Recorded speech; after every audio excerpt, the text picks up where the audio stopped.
you ever looked at an old necklace, ring, or brooch and thought, that looks pretty, but how much could it really be worth? Well, when that jewelry belonged to a world-famous celebrity, royal icon, or fashion legend, the price can go from expensive to absolutely shocking. Today, we are counting down 10 celebrity vintage jewelry pieces with prices that stunned collectors, broke records, and proved one thing: sometimes the story behind the jewel is worth more than the jewel itself. At number 10, we have Princess Diana's Atala cross. This bold amethyst and diamond cross was not owned by Diana, but it became famous because she wore it so memorably in the 1980s. The piece was designed by Gerard in the 1920s and later loaned to Diana by Naim Atala. What made it unforgettable was the way Diana styled it, not as a quiet royal accessory, but as a dramatic fashion statement. In 2023, the cross came up for auction, and Kim Kardashian bought it for almost $200,000. The shocking part is that this was not just about gemstones. It was about Diana's name, Diana's image, and the emotional connection people still have with her style. At number 9, Jacqueline Kennedy Onassis's faux pearl necklace proves that jewelry does not always need real diamonds to become priceless. Jackie's famous triple-strand pearls were costume jewelry, not rare natural pearls. But because she wore them during her White House years, they became part of her image: elegant, calm, and timeless. When the necklace went to auction in 1996, it was estimated at only a few $100s. But buyers were not bidding on the material.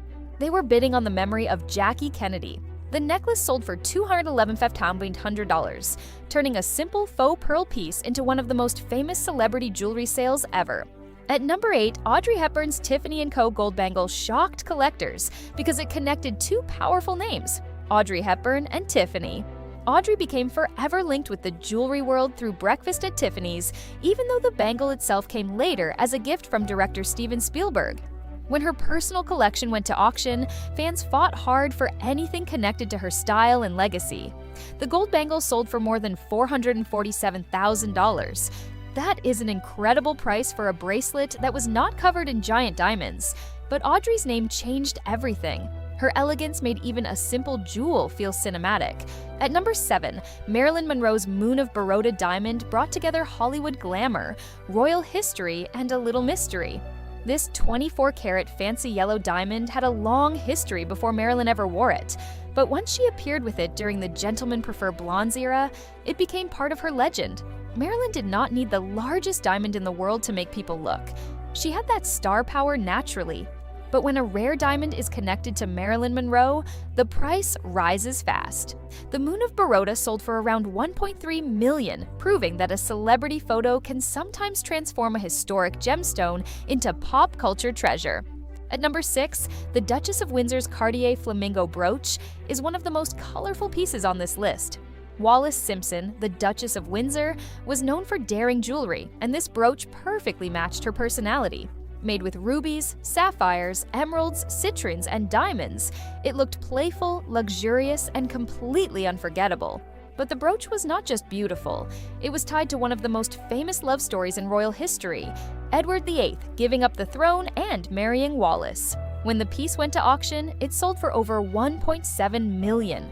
That price was not only about Cartier craftsmanship, it was about scandal, romance, and history all locked into one jewel. At number 5, Wallis Simpson appears again with her Cartier Panther bracelet. This bracelet is one of the most iconic animal jewelry designs ever made.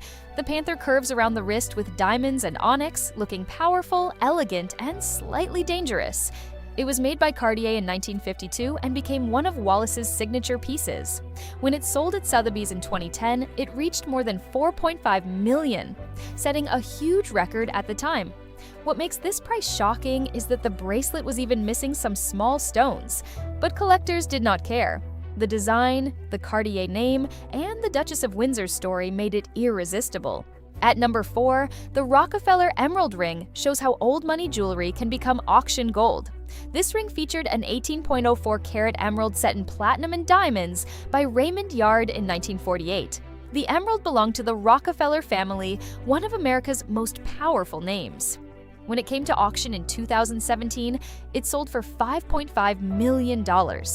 The price was especially shocking because it set a major per-carat record for emeralds at auction.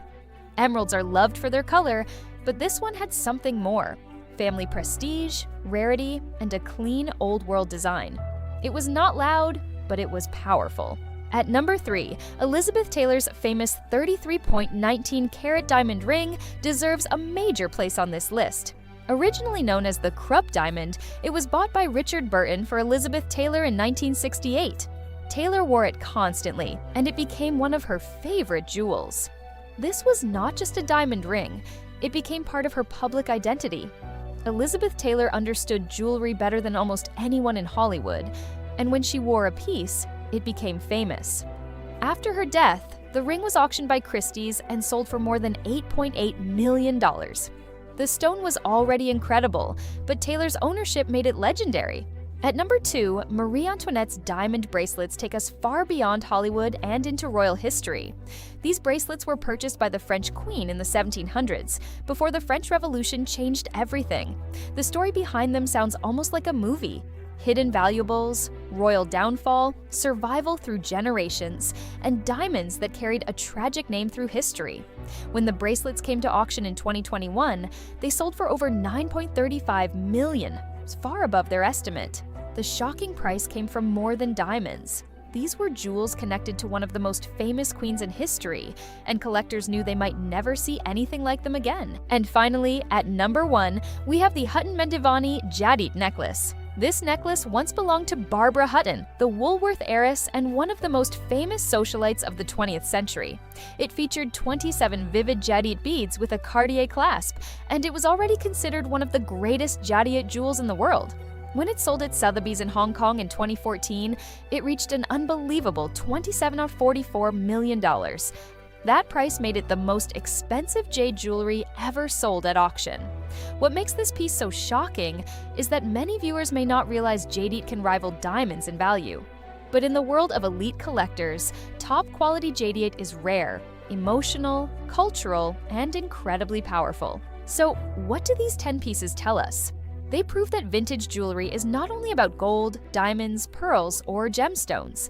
It is about who wore it, where it was seen, what story it carries, and why people still care decades later.